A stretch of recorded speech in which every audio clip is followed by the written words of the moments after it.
Sesaat lagi Anda akan menyaksikan Mimosa Podcast, Inspiring Life Story bersama host Nur Hadi Tahar.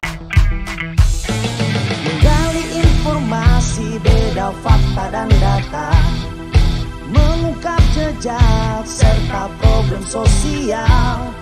Ruang edukasi tempatnya di sini. Berani bicara, ungkap fakta dan data, menggali informasi yang bukan cerita basi. Bersama Nur Hadi berikan edukasi, menambah informasi dari semua sisi. Program kali ini ikuti zaman masa kini, dari tua muda semua golongan ada. Inspiring Life Story, junjung NKRI, ikuti Mimosa Podcast terbukti. Mimosa Podcast, Inspiring Life Story.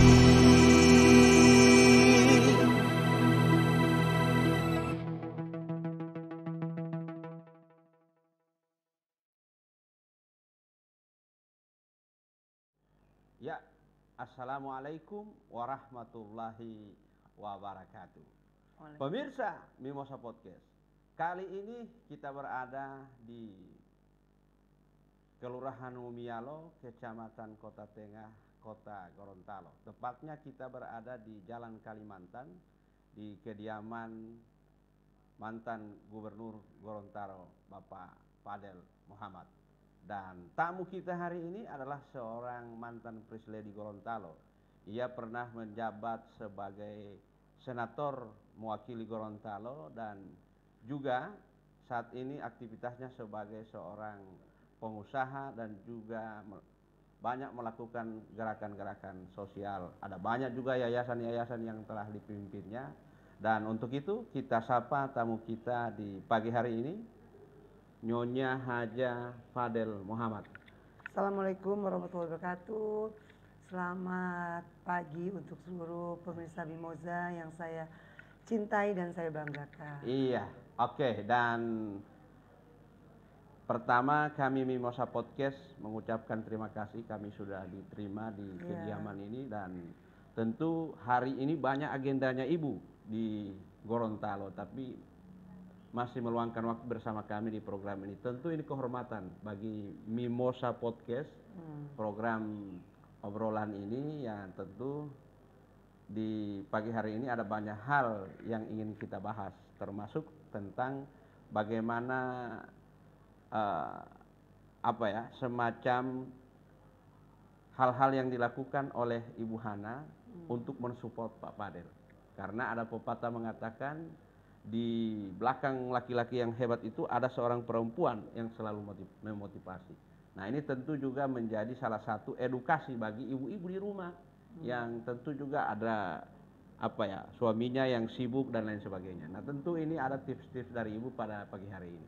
Nah, untuk itu di awal ini banyak orang juga bertanya, Ibu Hana ini orang kenal sebagai First Lady Gorontalo saat Pak Fadel menjadi gubernur. Nah, tentu ada hal-hal yang ingin ditahu oleh publik soal rekam jejak Ibu, mulai dari Ibu kecil sampai bagaimana kemudian bertemu dengan Pak Fadel. Nah, ini tentu hal-hal yang belum diketahui oleh publik. Nah, untuk itu di awal ini mungkin perkenalannya itu, Bu. Ya. Baik, terima kasih. Alhamdulillah kita bisa silaturahmi ya. Ya. Di rumah kediaman kami di Jalan Kalimantan, di mana memang istri itu kan sebetulnya pelengkap, pelengkap di mana mengcover seluruh kegiatan-kegiatan suami dalam beberapa hal yang bisa kita ikuti atau kita tidak bisa ikuti. Di mana saya pada saat 2001 itu Pak Fadil mulai duduk sebagai Gubernur Gorontalo, terpilih, di mana saya yang biasa hidup di ibu kota Jakarta, kami harus berpindah ke provinsi baru yang memang banyak sangat kekurangan yang memang ya pesawat, ya perjalanan 18 jam, memang tidak, cuacanya juga cuaca juga panas dan panas sekali, panas gitu. Sekali. Jadi banyak perbedaan-perbedaan, baik tempat tinggalnya, hampir seluruh bertolak belakang lah. Hidup di Jakarta dengan hidup di Gorontalo. Tapi apapun yang terjadi ya, karena poin utama Pak Fadil sampaikan ke saya bahwa mau tidak mau Pak Fadil harus ke Gorontalo karena satu pesan dari orang tuanya ibunya. Kedua, tolong Pak Fadil untuk membangun Gorontalo karena ada perjanjian dengan induk provinsi Manado. 2 tahun tidak jadi, provinsi ini akan kembali hidup lagi. Dan ini akan mayoritas memang berbeda ya, budaya tradisi Manado dengan Gorontalo memang banyak perbedaan-perbedaan, sehingga menjadi satu tantangan untuk Pak Fadil. Ya harus membawa istri, iya kan? Kalau nggak bersih bahaya nanti. Rumput tetangga lebih bagus dari kita, kayak bahaya. Apalagi Pak Fadilnya ganteng begitu. Nah itu dia tuh bahaya itu. Jadi suka nggak suka, mau nggak mau, ya saya harus mendampingi beliau datang ke sini dan meninggalkan anak-anak. Nah di situ menjadi ya lumayan stres lah. Selama 3 bulan karena belum saya kenal banyak orang kan. Tapi setelah saya pelajari, dan itu juga waktu itu rumah itu banyak yang nakut-nakutin. Ada inilah, ada putri inilah, putri itulah, alam gaib lah. Tapi ya mungkin karena keimanan kita, ya kita kuat lah, alhamdulillah. Kita panggil al-khatub doa, baca-baca terus. Mungkin sebulan setelah itu udah hilang rasa takut, kemudian udah banyak kenal ibu-ibu PKK, dan akhirnya ya saya enjoy. Di enjoynya itu akhirnya saya harus mensupport suami saya. Apapun yang terjadi, dan saya ada kegiatan di sini. Udah jauh-jauh datang, saya ingin membuat sejarah. Pak Fadil datang ke Gorontalo membuat sejarah. Saya pun sebagai istri Pak Fadil ya harus buat sejarah juga. Mungkin sejarah yang berbeda. Karena saya ditugaskan sebagai ketua tim penggerak PKK, saya bikin sejarah untuk ibu-ibu PKK untuk merubah mindset mereka, apa yang saya mau harus diikutin. Misalnya, saya ingin Gorontalo hijau dengan tumbuh-tumbuhan berbunga-bunga. Saya pilih bougainville. Dan waktu saya sosialisasi dengan ibu-ibu, dia bingung. Kok Ibu Hana mau nanam di pinggir jalan, di trotoar, lalu di tengah-tengah jalan, pro kontra. Tapi saya enggak, kita coba, dan saya bawa mereka ibu-ibu 40 orang ke Singapura. Dan saat itu baru pertama kali ibu-ibu mungkin injak Jakarta dan juga langsung keluar negeri. Dan pro kontra juga saat itu. Pro kontra. Tapi ya saya nggak ada urusan, saya bawa mereka sampai mereka cium itu loh, Jakarta bandara, dan cium di Singapura, sujud syukur lah artinya. Alhamdulillah di situ alhamdulillah saya tempatnya di sana di Singapura. Mereka rame-rame 40 orang di rumah saya, dan akhirnya mereka melihat, oh kayak gini maksudnya Bu Hana. Kita rubah mindset mereka, sehingga saat pulang dari Singapura mereka bekerja keras. Itu tujuan saya. Karena sulit kalau saya merubah tanpa dia melihat, sulit. Dia melihat maunya saya seperti apa, akhirnya mereka dengan otomatis semangat bekerja. Dan kami lombakan di seluruh kabupaten, lomba bougainville, penanaman di trotoar dan tengah jalan, dan alhamdulillah sukses. Saat itu sukses, dan mungkin kalau kita ke daerah Pohwa tuh masih ada itu di pinggir jalan, trotoar tuh masih ada. Cuma sayangnya pada saat Pak Fadil saya sudah tidak lagi menjabat, itu diganti tengah-tengah. Ya itu kan kebijakan dari pemerintah kan. Tapi memang itu tujuan saya adalah kalau kita menetap di suatu tempat atau mendapat tugas sesuatu dari amanah yang kita harus terima, kita harus buat sejarah. Buat sejarah di mana setelah kita selesai, orang mengatakan, oh Bu Hana begini, oh Pak Fadil saat itu begini. Nah itulah saya dan Pak Fadil sama persepsi pemikiran. Pertama, rubahlah mindset mereka. Kedua, bagaimana kita memberikan sesuatu motivasi ke mereka untuk menjadi lebih baik lagi. Dan yang ketiga, kita harus merangkul mereka untuk mereka nyaman dengan kami gitu. Mereka merasa udah capek, ada sesuatu yang kita berikan. Misalnya ada reward, kami ajak mereka jalan-jalan. Mungkin di saat itu PKK paling sering jalan-jalan kayak ya. Keluar negeri, bisa sampai ke Australia, bisa saya ikutin tong-tong. Kemudian kita bisa bawa mereka keseniannya, budayanya saya bawa ke Belanda. Lalu saya bawa ke Australia, ibu-ibu PKK bisa setelah saya jabatan Pak Fadil, kami bawa mereka umroh. Dari mana dananya? Mereka bekerja. Mereka berusaha untuk kita kerjasama dengan pemerintah untuk konsumsi PKK, sehingga ada sedikit-sedikit adalah kelebihan, dan kita melibatkan UMKM di Gorontalo. Jadi kalau ada acara di rumah dinas, saya minta Ibu PKK yang menangani. Jadi Ibu PKK merangkul UMKM di Gorontalo. Bukan Ibu PKK yang masak, bukan Ibu PKK yang bikin kue, tapi kita rangkul mereka. UMKM sehingga mereka hidup, memberikan ekonomi yang besar untuk mereka. Dan juga ya banyak lagi kegiatan kami yang memang untuk mendukung suami saya sendiri. Di mana Pak Fadil memikirkan bagaimana program Gorontalo untuk meningkatkan ekonomi. Saya mencoba membackup dari belakang untuk menambah ibu-ibu perempuan lebih aktif lagi, lebih semangat lagi, baik di UMKM perempuannya. Juga saya bikin program anak sekolah. Jadi anak-anak pasar itu saya suruh dia sekolah lagi. Nanti saya ceritakan kalau udah mulai ke sana ya. Banyak beberapa hal. Tadi ditanyakan latar belakang saya. Latar belakang. Kan? Saya jangan terlalu dalam juga di program, nanti masih panjang.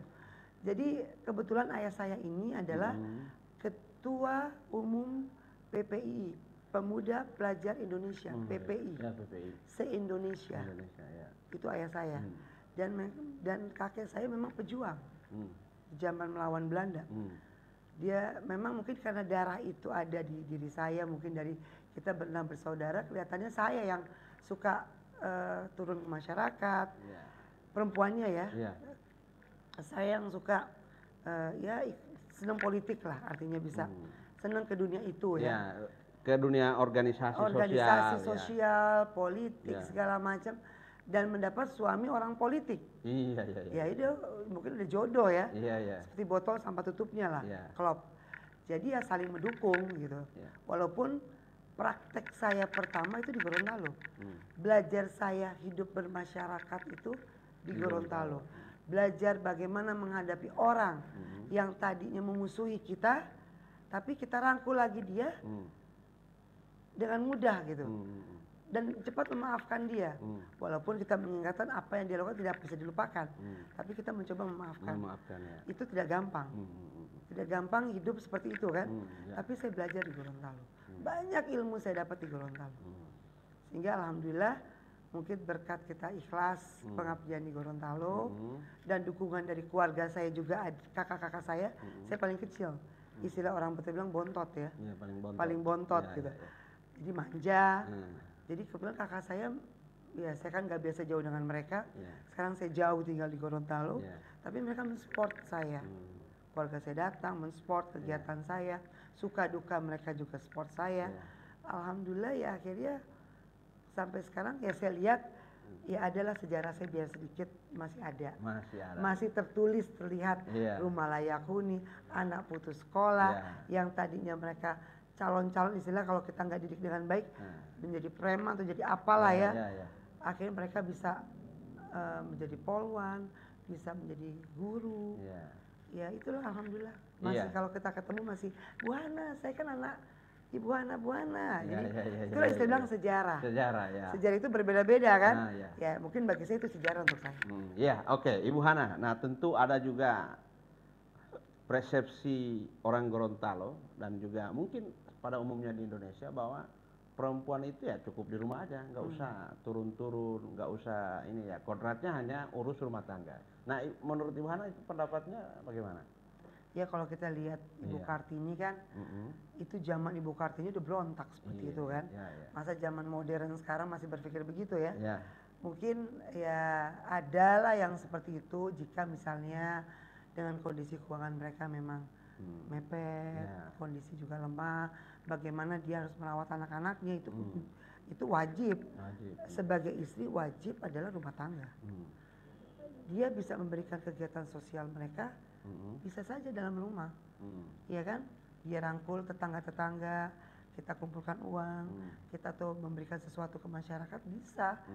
Jadi nggak selalu kita menjadi seseorang yang buat sejarah atau ingin berbuat sosial harus keluar rumah, tidak selalu. Meninggalkan rumah tangga tidak, itu lebih dosa lagi, tidak selalu. Nah kita melihat kondisi keadaan kita dulu pertama. Ya kalau kita memang dalam kondisi kita bisa membagi tugas kita, membagi keadaan kita, membagi posisi di mana anak-anak kita tetap masih membutuhkan kita, mungkin ya tergantung suami. Suami mensupport gak hal ini. Kalau suami nggak support ya jangan. Yang ada nanti bahaya. Akan ribut ke satu. Kedua akan menjadi anak-anak menjadi kacau balau. Dan ujung-ujungnya bisa jadi perceraian. Lebih kesian lagi untuk rumah tangga kita. Jadi intinya istri itu wajib pertama adalah minta restu sama suami dulu. Apapun langkah kita. Kita mau jadi seseorang, kita mau jadi apa, mau berbuat sesuatu harus izin suami dulu. Suami mengizinkan, kita lihat bagaimana kondisi anak kita. Bisa nggak kita taruh, ya kita membayar pembantu kita atau keluarga kita untuk saling menjaga. Bukan berarti kita melempar ke pembantu, 100% dia urus, tidak. Saya itu selalu anak-anak dari kecil sampai dia umur 10 tahun tidur sama saya. Itu selalu wajib. Jadi mereka mulai menjelang 11-an baru boleh pisah kamar. Itu pun saya belajarin untuk pisah. Kenapa? Karena saya merasa siang saya sibuk. Saya ingin tetap anak saya pada saat tidur melihat bangun itu lihat saya dulu. Bukan dia pembantu. Itu prinsip saya. Saya ingin dia mau tidur atau dia mau bangun tidur minimal lah kalau kita sibuk ya. Dia melek mata di tengah malam hari. Dia bangun tidur di pagi hari, yang pertama dia lihat, atau pertama dia minta susu ke saya. Seperti itu. Atau memandikan lah anak saya. Jadi itu dia prinsip hidup saya. Memang ada pro kontra saat saya punya anak, Tania punya anak ya, udah lebih modern. Dia memisahkan, itu pro kontra sama saya. Nggak bisa sama anak masih dari kecil. Saya pikir ya mungkin beda-beda ya anak sekarang sama anak zaman saya dan zaman orang tua juga. Dulu orang tua lebih parah lagi. Bisa anak tuh sekamar perempuan. Nggak masing-masing. Tujuannya adalah untuk kita kebersamaan. Betul. Lalu TV cuma satu di ruang TV. Tidak ada di kamar-kamar. Tujuannya maghrib sholat bersama, kita harus ngobrol dulu. Untuk keluarga itu ayah saya selalu begitu prinsip. Namanya habis maghrib sampai isya nggak ada istilah mau belajar, ada ulangan. Nggak ada tuh ngomong begitu. Maghrib bersama, duduk dulu bersama menunggu sampai isya. Habis itu ya baru boleh kalau ada ulangan silakan. Kalau kita nggak ada ulangan ya kita nonton bareng. Jadi itulah menjadi kehangatan kita selalu terjalin. Membangun kebersamaan. Coba zaman sekarang, anak main HP di kamar, anak belajar di kamar. Walaupun kita nggak kasih TV, dia bisa nonton dari laptop mereka, bisa nonton dari HP mereka. Jadi memang kita beda pola lagi mendidik mereka lagi. Kalau kita selalu ingin apa yang kita mau, sulit juga. Nanti pro kontra oleh mereka kan. Jadi kita ikut arus mereka, tapi kita harus tahu apa yang dia tonton. Ya hal seperti itulah. Jadi hidup di rumah tangga itu harus komunikasi yang baik. Bagi saya seperti itu. Iya, dan tentu Bu melihat, Pak Fadil ini kan selain sibuk juga namanya beliau ini kan masuk pada lingkaran 9 tokoh yang berpengaruh, yang dimintai pendapat oleh bangsa untuk bagaimana persoalan masa depan bangsa ini. Dan tentu tokoh-tokoh seperti ini ada banyak hal yang terjadi. Misalnya soal berbagai konflik, atau misalnya ada semacam ancaman, atau bisa saja tokoh-tokoh ini stres. Nah itu gimana seorang istri mencoba untuk menghilangkan stres dari seorang suami yang kadang-kadang ya banyak hal-hal di rumah itu yang menumpuk kerjanya, sampai di rumah juga banyak hal juga itu. Nah itu gimana Bu? Kalau Ibu, tips-tips Ibu untuk para ibu-ibu di rumah yang tentu banyak juga yang suaminya yang bekerja, misalnya kepala dinas atau sekda yang pulang di rumah, dan tentu banyak juga pekerjaan-pekerjaan menumpuk. Ya, tentu di rumah stres. Nah, itu gimana kalau hal-hal istri harus melakukan itu? Iya, memang orang bilang rumah adalah surgaku kan. Iya. Jadi memang hidup rumah tangga itu gak ada yang sempurna juga, tidak ada yang sempurna. Ya pasti kayak saya pun juga sama, pasti ada lika-liku kehidupan rumah tangga. Jadi memang saya prinsip adalah kalau suami sibuk di kantor dan banyak problem-problem, apalagi orang politik ya, pasti banyak hantaman sana sini, ada orang iri, orang syirik, itu pasti ada. Dengan lihat dia ada kemajuan dan dicintai oleh masyarakat atau apapun lah, pasti ada hal-hal batu-batu kerikil yang akan memacu untuk gejolak-gejolak masalah. dan gak gampang memimpin suatu pemerintahan juga. Jadi saya selalu mencoba untuk mendengarkan apa masalah-masalah yang ada di kehidupan di luar yang saya tidak tahu. Jadi maksudnya seperti apa? Jadi kalau memang Pak Fadil pulang ke rumah, selalu saya duduk sama beliau atau pas mau makan malam waktu sarapan pagi, saya selalu nanya, Pak, gimana kantor? Seru nggak? Nah, gitu. Jadi gimana si Anu? Seru nggak pertemuannya? Dia selalu cerita sama saya besok mau kesini, gitu. Mau ketemu ini. Dan saya jadi tahu, pengen tahu kan, itu gimana tuh? Seru nggak? Dia selalu cerita, yang ini enak, menarik, begini, bagus pertemuannya. Tapi yang ini begini, gitu. Jadi saya selalu, oh iya Pak, udahlah jangan dengerin. Saya selalu memberikan masukan. Tapi saya juga kadang-kadang memberikan masukan juga yang agak menentang kebaikannya Pak Fadil. Kadang-kadang saya tahu ini orang nggak benar. Ini orang selalu nggak jelas arahnya. Entah dia jelekin Pak Fadil misalnya, entah dia kalau dia butuh dia merangkul lagi Pak Fadil, entah dia jelekin lagi. Dan Pak Fadil kan tipe pemaaf, tipe memaafkan ya. Saya selalu bilang, Pak hati-hati Pak, saya ini nggak tahu ya, mungkin istri itu kadang-kadang tanpa kita sadari kita punya indera perasaan lebih tajam daripada laki-laki. Menurut saya ya, yang saya rasakan ini terlihat saat saya di Gorontalo. Saya lebih melihat watak-watak orang yang datang ke Pak Fadil, yang saya berkomunikasi ya, yang saya bergaul. Saya bisa melihat nih orang nih baik banget, orang kayaknya hati-hati, ini orang begini. Nah ada kejelekan kekurangan Pak Fadil, terlalu percaya sama orang, terlalu percaya. Kalau ini orang udah wah percaya itu luar biasa, bisa saya tuh dimarahin sama Pak Fadil. Tapi pada saat titik tertentu kenyataan, dia sakit hati. Dia nyin saya Bu Ana, dia begini, saya begini misalnya begitu. Dan saya bilang lah, kan saya udah bilang, saya punya perasaan nih orang begini. Minimal bukan memusuhi, tapi memberi jarak. Nggak mungkin kita hidup di pemerintahan atau kita hidup di politik, kita belok, nggak mungkin. Karena hidup itu bisa jadi kita pada saat roda mungkin kita butuh dia, atau dia butuh kita. Tapi tidak memusuhi, tapi memberi jarak. Saya bilang gitu. Dia datang silakan, dia butuh kita beri bantuan. Tapi kita jangan terlalu percaya. Jika kamu percaya, kamu akan terbelenggu di situ. Itu yang saya selalu mengisi Pak Fadil. Waktu mengisi pun kadang-kadang jadi ribut. Kamu jangan berpikir negatif, bla bla. Tapi pada saat tertutup jadi, baru dia diam. Oh iya benar ya kata kamu. Oke. Jadi hal-hal kayak gitulah. Hal-hal yang begitu, Ibu. Dan banyak orang juga, terutama di kalangan para pejabat itu ada istilah ikatan suami takut istri. Pak Fadil gimana Bu? Enggak ya? Tidak tergolong itu. Oh enggak tergolong itu ya. Orang Sulawesi nggak segampang itu. Iya. Ada tipe orang Sulawesi rata. Saya orang Jakarta ya. Saya orang Jakarta, lahir di Jakarta, keluarga di Jakarta. Iya. Saya menikah sama Pak Fadil orang Sulawesi kan. Jadi memang beda banget ayah saya dengan karakter ayah dengan karakter Pak Fadil. Sangat berbeda. Berbeda ya. Walaupun penyayang, tapi karakter sifat itu berbeda, gitu. Jadi memang nggak bisa begitu. Nggak bisa.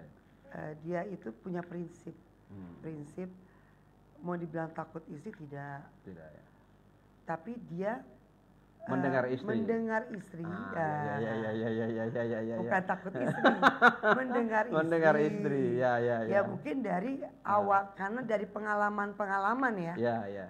Hidup ini kan perlu dengan lika-liku, seperti ombak. Awal pertama dianggap kita istri anak kecil, dan jarak saya dengan Pak Fadil kan agak jauh juga kan, 17 tahun. Jadi ya mungkin dianggap ini si anak-anak yang awal pernikahan, ya udah kamu atur napas kamu aja deh, kamu nurut aja sama saya. Bisa bilang AA, bilang BB, seperti itulah awal muasal pernikahan. Sulawesi kan, tipenya tek begitu, nggak seperti orang Jawa kan. Ada ya kayak gitulah. Ya saya kaget juga kan, oh kayak gini ya udah. saya ikutin alurnya itu. Ya yang saya bilang tadi komunikasi kan. Saya jalin dengan komunikasi, dengan saya selalu memberikan fakta-fakta, saya berikan masukan. Nah lambat laun ya mindset dia berubah lah. Yang dianggap saya anak kecil merubah menjadi oh saya agak dewasa ya. Berubah oh saya ini berpikir matang. Oh saya waktu berjalan perkawinan otomatis ya mendengarkan. Jadi bukan dibilang takut. Saya nggak suka suami takut istri, bahaya itu. Orang biasanya kalau suami takut istri di belakangnya 2, 3, 4. Itu terjadi. Dia takut kita tapi di belakang ada yang lemah lembut. Bahaya itu. Bahaya. Tapi saya alhamdulillah mendengarkan istri. Lama-lama menjadi salah satu untuk diskusi saya dengan dia. Apa masalah dia, selalu dia diskusi dengan saya. Rata-rata ya, hampir sekarang 70% curhatnya ke saya. Diskusinya ke saya. Dan sekarang pun dia susah ngambil langkah. Udah kamu yang bikin ini, kamu bikin ini. Gitu. Ya karena udah lihat beberapa langkah yang saya buat, mungkin ya dia percaya kan. Kepercayaan itu kan gak gampang. Gitu kan. Ya dia lama melepas, ya udah kamu yang bikin deh, ya udah kamu yang bikin lah gitu. Banyak beberapa hal yang dia akhirnya percaya sama saya, udah kamu yang bikin, kamu yang bikin, kamu yang bikin. Baik dari segi keuangan, rumah tangga, dalam hal kegiatan beliau pun sama. Sampai kalau ke Gorontalo nggak ada saya, aduh kacau nih gak ada kamu ikut, gitu. Jadi ya karena saya selalu ya bikin ini, bikin ini, bikin ini.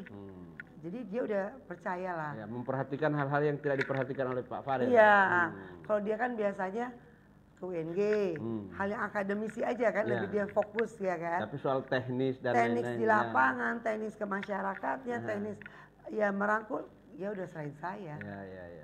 Gitu, dalam hal apapun lah. Jadi memang dia memberikan peluang-peluang itu kepada saya, gitu. Sehingga ya udah saling mendukung. Iya, oke. Dan bagaimana profil Ibu Hana? Kita lihat tayangan berikut ini.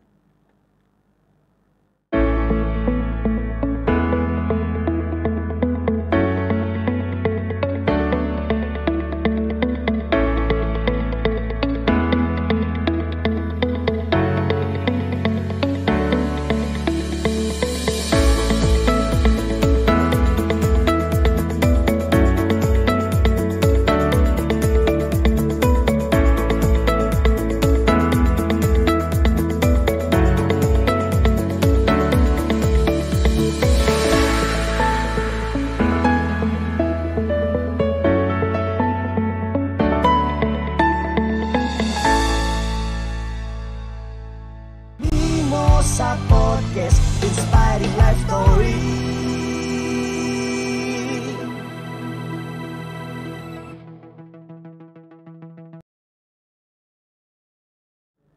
Iya, oke. Bu, saat ini saya mendengar beberapa ibu juga kan lahir di Jawa, dan beberapa komunitas di Gorontalo ini ada komunitas Jawa ya. Dan kemarin ada kegiatan Jawa Betawi ya, Gorontalo. Iya. Saya orang bukan Jawa, orang Betawi. Orang Betawi. Iya. Saya asli di sana. Ibu saya Betawi, bapak saya Betawi. Tapi ada turunan lah, juga. Jadi kebetulan di 2018 itu kan Pak Sandi istrinya juga Betawi juga kan? Iya. Pak Nur kan? Jadi mereka membuat, Pak Sandi jadi wakil gubernur, membuat festival Betawi Gorontalo. Dan sukses di 2018. Karena pandemi tidak berjalan kembali, kemudian kita 2022 setelah sudah alhamdulillah kita udah lepas dari pandemi kan. Dan Pak Fadil dipercayakan sebagai ketua Lamahu perantau. Dan ide dari kita, ya udah kita angkat lagi ini. Ini sangat bagus banget gitu. Dan saya kebetulan juga penasehat jaga budaya, forum jaga budaya Betawi.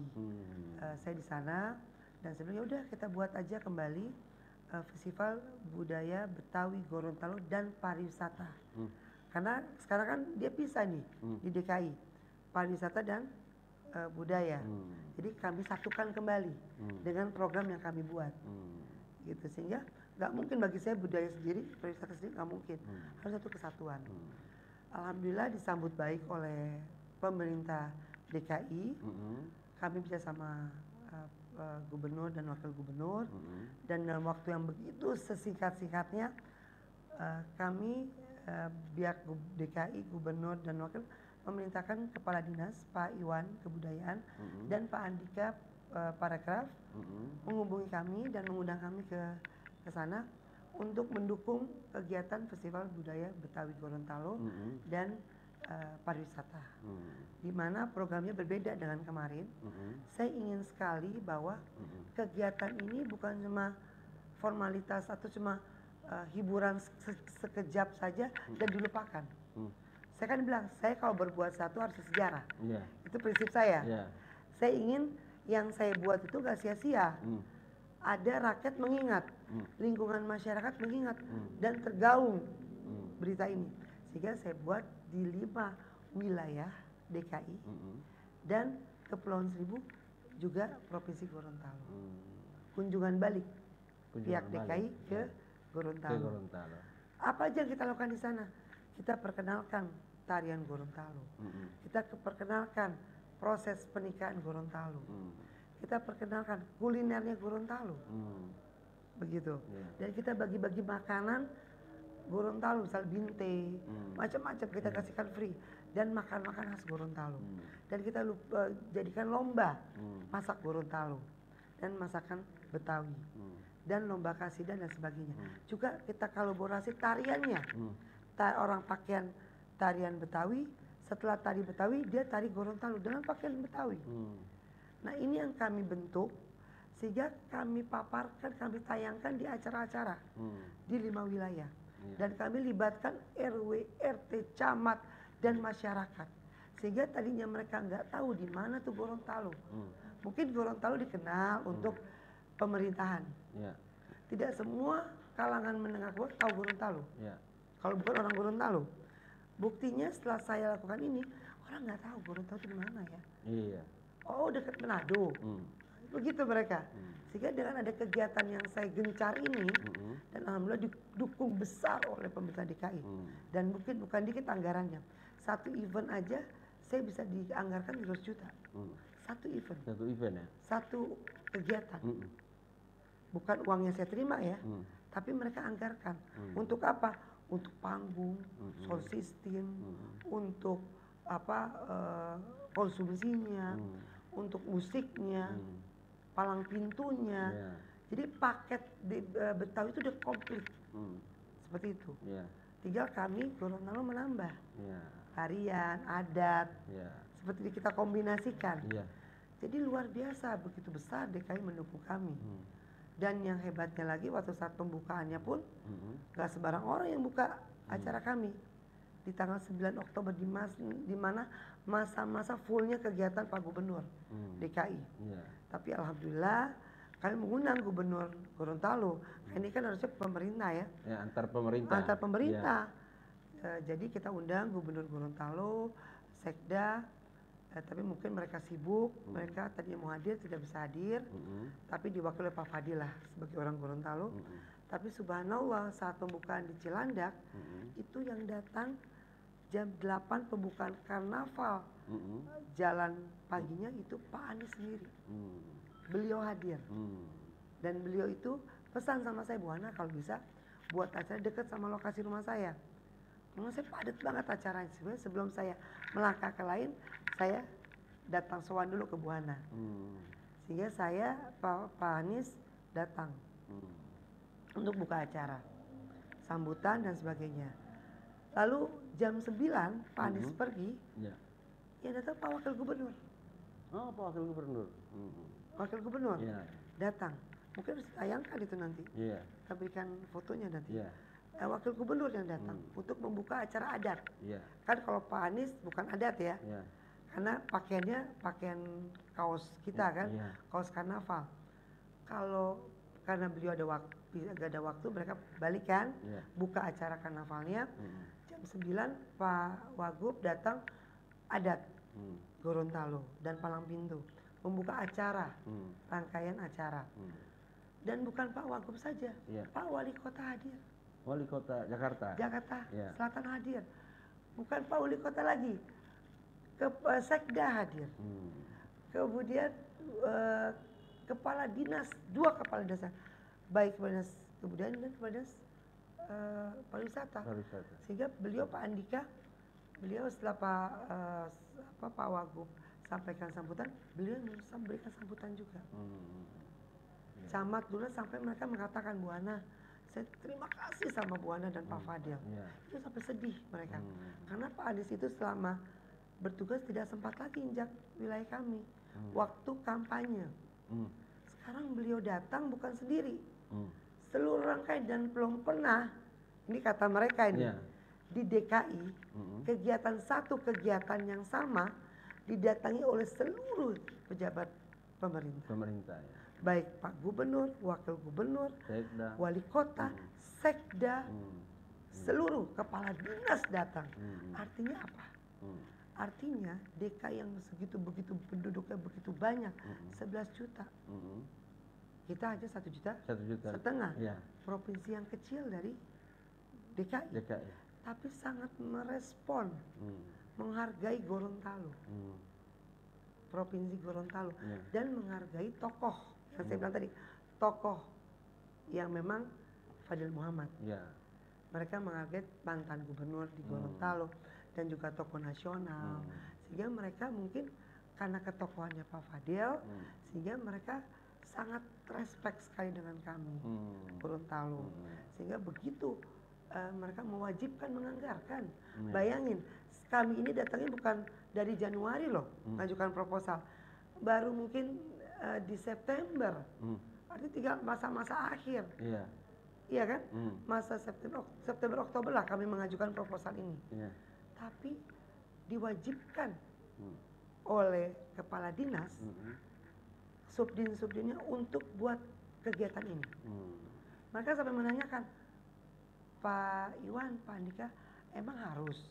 Emang wajib? Kami banyak yang antri nih, udah tumpuk ini. Kegiatan yang sudah lama. Pokoknya gimana cara buat.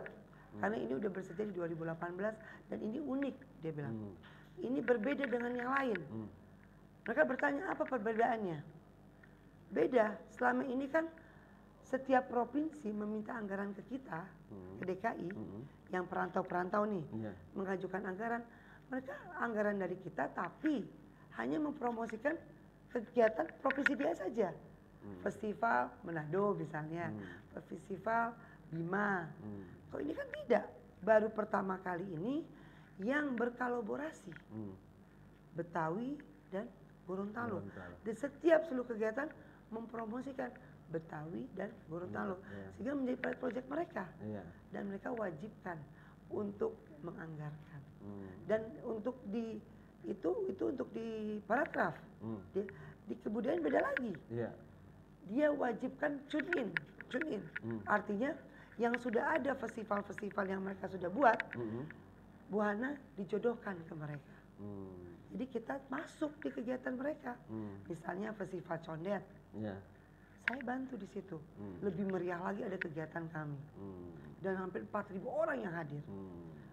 Kedua, kegiatan di Kelapa Gading. Kegiatan Mooncake, festival Mooncake. Itu mayoritas Tionghoa. Itu kami yang membuka, Pak Fadil dan saya. Jadi setiap titik kami dicuningkan, kami membantu, kami mempromosikan Gorontalo. Sehingga mereka kaget-kaget dan terkagum-kagum. Di kawasan Tionghoa. Oh iya keren sekali ya Gorontalo, bagus sekali bajunya. Itu sampai kami buat di Ekopark, di Tebet. Wali kota, wakil wali kota yang hadir. Bu Hana, ada tantangan satu untuk Bu Hana. Apa? Saya bilang, tahun depan kita bikin yuk Betawi, Gorontalo, dan Nusantara. Wah siap, saya bilang. Artinya ini bagus banget gitu kegiatan ini. Nah itulah saya bilang sejarah kembali. Artinya bukan untuk foya-foya, bukan untuk sebagai tarian kita persembahkan, bukan itu. Kami ingin membuat sejarah. Sejarah di mana ada 2 provinsi menyatu dengan memang kebetulan budaya kita sama, kuliner kita sama, karakter manusianya hampir mirip-mirip lah, ya kan? Jadi ya alhamdulillah disupport baik dan di luar dugaan kami. Waktu kami mengajukan, ayo dong Pak Iwan, Kepala Dinas, kita mau buat acara di Gorontalo. kunjungan balik dong ke kami gitu. Saya pikir kan tahun depan lah, mulai tahun depan deh. Karena kan nggak ada anggaran juga kan, namanya orang mepet waktu. Subhanallah baru kemarin, mungkin November awal, dari kepala dinas telepon saya, Bu Ana, ini jadi nggak ke Gorontalo? Subhanallah, sebenarnya saya pikir nggak perlu lah, nanti tahun depan lah. Saya bilang, saya memaklumi kan anggaran mereka. Luar biasa, tadinya 24 orang yang hadir. Tim datang ke Gorontalo. Ya ongkos mereka, makanan mereka, hotel mereka latihan tanggung jawab mereka. Artinya luar biasa ini. Mereka itu luar biasa terhadap Gorontalo. Tinggal bagaimana ini PR nih.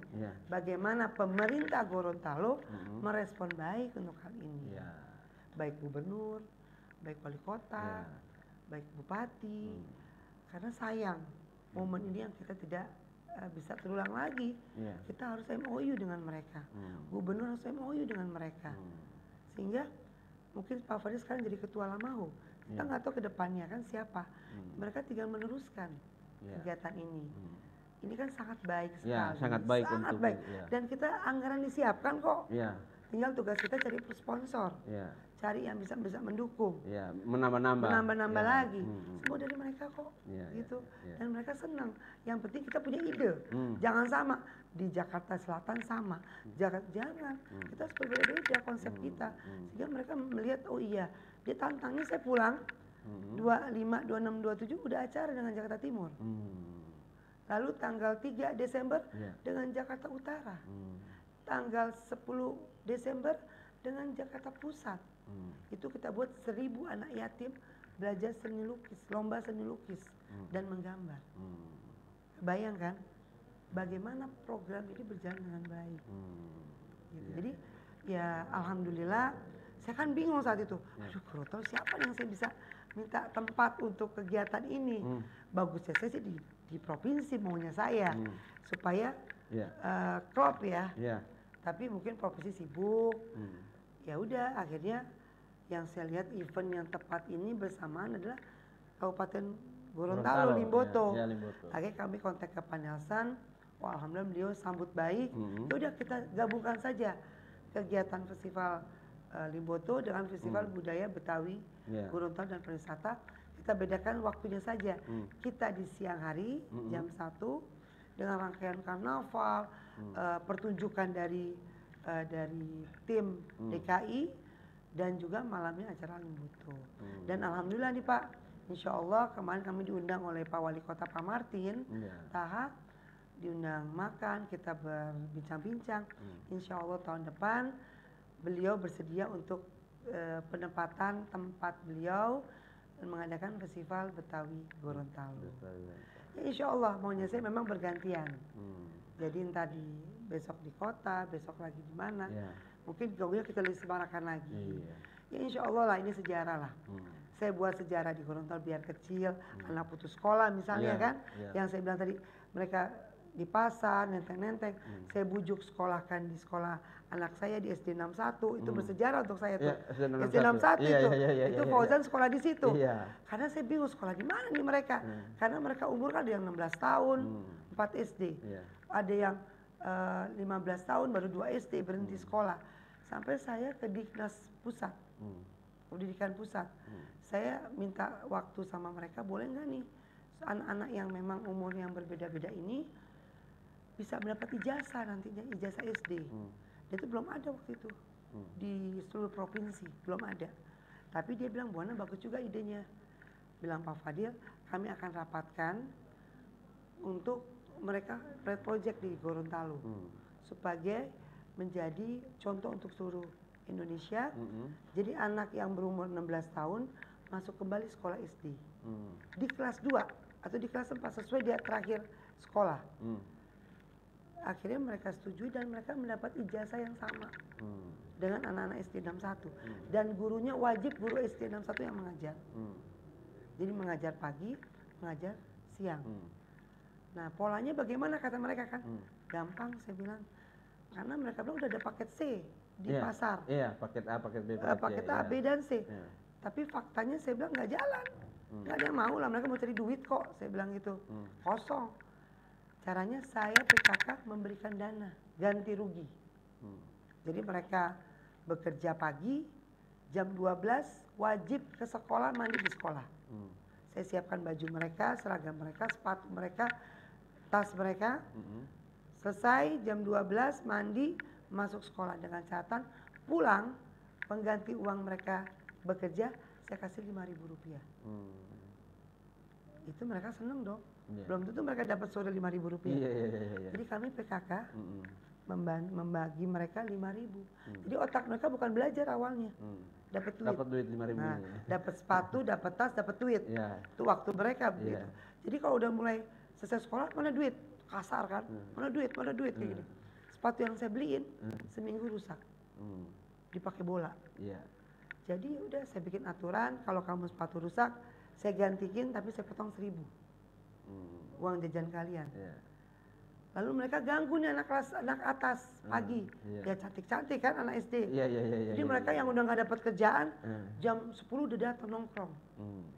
Marah lah guru-guru kan. Saya bilang siapa yang datang belum sesudah jam 12, sebelum jam 12, saya potong Rp1.000. Mulai tertib. Nah, lalu hancur itu kipas angin di kelas. Saya ganti kipas angin lagi. Siapa yang ngancurin kipas angin, tak-tok, saya kurangin Rp1.000. Habis dong Bu, kata dia gitu kan. Iya, itu kompensasi mereka yang mereka nakal-nakal. Lalu ada lagi, satu lagi, kalau misalnya kalian belajar nilainya jelek, itu saya akan kurangin 1.000. Sampai nilai kamu bagus. Itulah mungkin lama-lama mereka jadi tertib. Mereka otaknya kan uang, bukan belajar awalnya. Uang. Mungkin dari kita didikan begitu kan. Uang. Jadi alhamdulillah mereka tertib. Mereka rapi, bersih, tertib, mandi tetap di sekolah. Itulah sejarah, saya bilang sejarah. Sampai ada yang polwan, ada yang jadi guru sekarang, ada yang kadang kan ijazah sama, SD gurunya pun sama. Itulah sejarah. Ini berbuat begini bukan untuk saya. Salah satu pendukung ke suami. Efeknya kan walaupun kecil, ya kan seperti saya buat rumah layak huni. Itu terkenal banget itu. Sampai alhamdulillah pada saat saya DPD RI pertama, saya bingung. Ya kok saya kan nggak pernah ke ujung-ujung lagi kan. Nggak apakah saya mau ikut DPD itu udah 4 bulan menjelang pendaftaran kan. Saya bilang saya belum pernah, suara saya banyak. Dia bilang, Ibu tahu nggak? Itu banyak rumah layak huni yang kita buat. Oh iya ya di sana waktu saya kunjungan tanahnya kita. Itulah manfaatnya kalau kita berbuat kepada masyarakat. Kita ikhlas saat kita memang membutuhkan sesuatu. Ya insya Allah ya timbal balik mereka akan memberikan juga dengan ikhlas ke kita. Dan satu lagi, Pak Fadil dulu jadi gubernur, ini menarik ini. Beliau itu kan di mana-mana lah. Kalau biasanya nih provinsi lain, kalau kita buka lahan untuk jalan, pasti bupatinya bilang gini, Pak saya kasih 30 hektar untuk Bapak. Pak saya kasih 20 hektar untuk Bapak. Kata kita buka jalan kan, kita yang bikin jalan jadiin itu kabupaten misalnya, iya kan? Itu termasuk almarhum Bualemo itu, Pak Iwan Boking. Pak saya kasih Bapak 20 hektar. Depan saya sendiri 20 hektar lahan untuk Bapak, terserah Bapak mau bikin apalah gitu. Oke baik kata Pak Fadil, udah jadi kabupaten kan terpecah tuh waktu itu dari Kabupaten Bualemo dan Pohuwato ya. Ya Pemekaran. Saya bilang sebagai istri kan, Pak bagus dong kita tanam dong apa di situ. Jadi kenangan juga kan. Dia diem saya. Oh gitu. Iya. Tapi apa yang terjadi?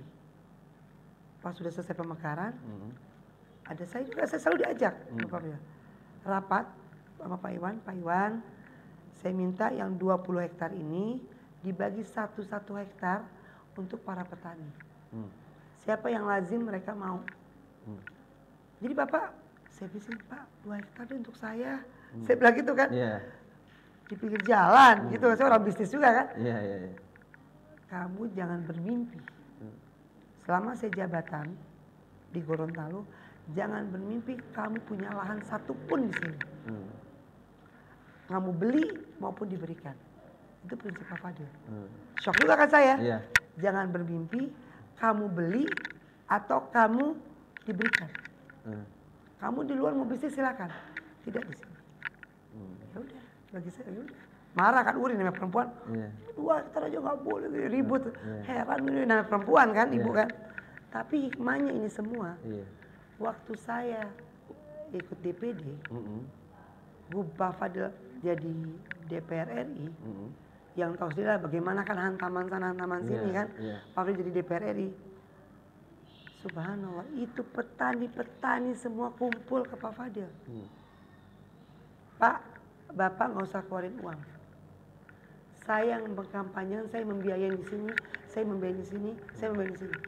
Mereka turun, saya udah jadi orang. Saya udah jadi punya rumah, saya punya. Bapak, di mana Bapak pergi? Makan di sini. Bapak nggak usah bikin duit ya. Kita yang kerahkan semua. Kata Pak Fadil, nah lihat tuh nah. Mereka yang berbuat pada saat saya membutuhkan. Karena kita ikhlas. Jadi mereka yang memberikan. Ya, memberikan. Kepada kita. Akan dibalas itu. Allah kan bilang, jika kita berbuat sesuatu, Allah akan balas dengan berbeda caranya gitu. Nah ini saya kalau itu ingat sedih banget. Karena saya yang merasakan ini semua. Merasakan yang ya udah kita memang ikhlas berbuat. Insya Allah Allah bantu. Walaupun ya ada orang yang iri pun gitu, kita ada yang mau jatuhin Pak Fadil, ada yang begini, tapi rakyat gak bisa dibohongin. Walaupun pejabat ingin menjatuhkan Pak Fadil, stres katanya stres, tapi rakyat di belakang kita. Kenapa? Karena kita bisa berbuat sesuatu. Itu prinsip Pak Fadil. Sehingga prinsip itu saya belajar banget dan saya pegang selalu. Di mana saya berada, baik di Jakarta, baik di Gorontalo, ya udah, ya itu yang saya selalu pakai prinsip. Iya, oke. Ibu Hana, ya dalam hidup ini tentu kita punya cita-cita dan mimpi, atau bahasa lainnya I dream, saya punya mimpi, dan tentu itu juga ada sama Ibu Hana. Apa cita-cita Ibu Hana yang belum terwujud di tahun ini? Cita-cita saya adalah saya ingin untuk Gorontalo, untuk di mana nih? Di Gorontalo, ya. Saya memang mungkin saya Pak Fadil karena merintis Gorontalo tuh dari zero ya, dari tidak ada jadi ada. Dari yang kita lihat delman, mobil cuma 6, pesawat nggak ada, menjadi ada. Iya kan? Kita tahulah bagaimana Gorontalo yang tadinya dari termiskin menjadi alhamdulillah udah menaik lah masyarakatnya. Dan sekarang ini kan kita sedih sekali bahwa Gorontalo ini termiskin dari 5 terbawah.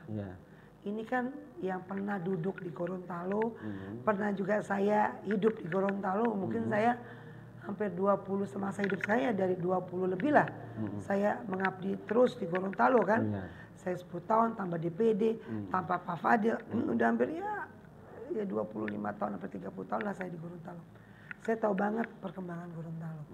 Kalau bicara saat ini, saya ingin Gorontalo itu masyarakatnya jauh lebih baik lagi gitu, ekonominya, baik tampak masyarakatnya, baik pertokoannya, kemudian juga lingkungan masyarakatnya, walaupun udah jauh lebih baik banget, ekonomi udah bagus, mobilnya juga padat, macet, ya kan?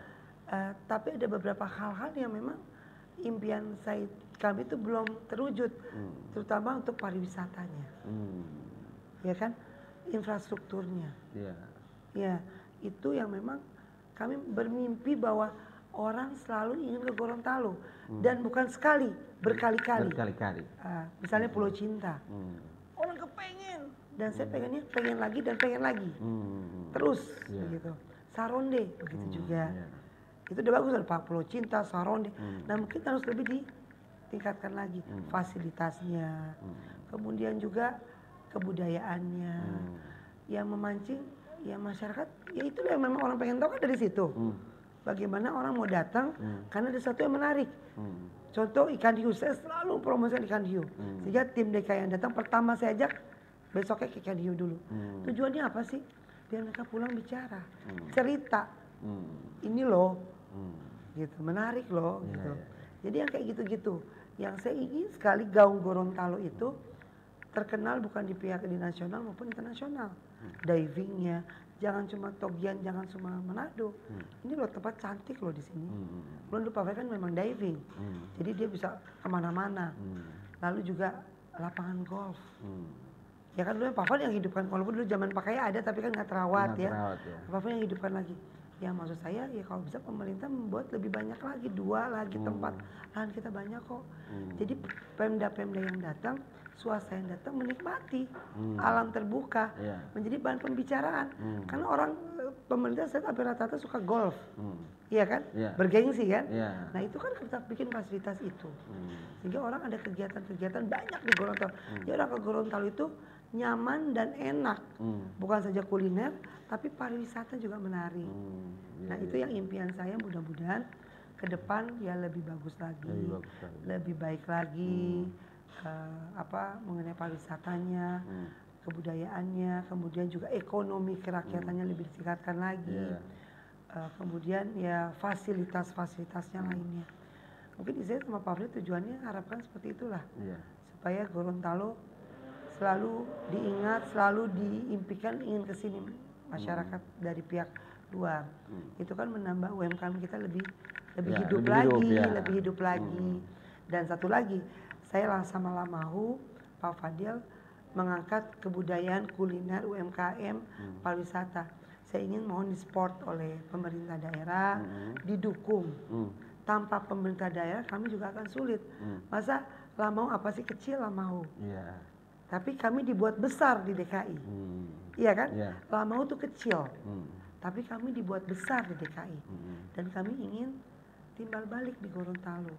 Buatlah Betawi besar juga di Gorontalo. Sehingga kami balance, artinya kebudayaan ini, festival ini buat lebih besar lagi di Gorontalo. Karena kan supaya balance. Jadi kita mempromosikan Gorontalo di Betawi, dan kita juga mempromosikan Betawi di Gorontalo. Bersama-sama dengan Gorontalo juga. Jadi kita timbal balik. Saya harapkan memang pemerintah khususnya Pak Gubernur, Pak Wali Kota, Pak Bupati untuk sama-sama kita duduk bersama, kita saling mengisi supaya ini menjadi lebih besar festival ini. Dan ini promosi berat loh. Ini menjadi gaung berat sebetulnya untuk di seluruh daerah. Apalagi kita akan buat nanti Betawi, Gorontalo, dan Nusantara. Gorontalo itu ada, bukan Betawi Nusantara. Betawi, Gorontalo, Nusantara. Jadi orang sebut Gorontalo. Ini kan alhamdulillah gitu kan. Jadi mungkin ya kita minta kerjasama lah. Karena ini meningkatkan ekonomi kerakyatan juga kan. Dan yang satu, anak-anak muda mencintai budaya Gorontalo, mencintai tarian Gorontalo, mencintai perkembangan kebudayaan kita di Gorontalo gitu. Dan orang tua saja. Pemangku adat kan belum ada yang Gorontalo kan, belum ada yang anak muda kan. Nah itu kita harus didik ke depan seperti itu. Kayak gitulah kurang lebihnya. Oke Bu. Dan apa pesan Ibu untuk para ibu-ibu dan istri-istri rumah, untuk para perempuan di rumah? Mungkin kalau di Gorontalo hampir 60% atau 70% mereka adalah istri-istri yang bekerja, hampir rata-rata bekerja dan didukung oleh suami. Mungkin pesan saya adalah satu, harus apapun yang kita duduk sebagai pejabat perempuan, atau kita sebagai di organisasi, atau kita sebagai berbuat sesuatu untuk masyarakat, satu adalah keluarga. Utama adalah kita keluarga, anak dan suami. Itu prioritas utama kita.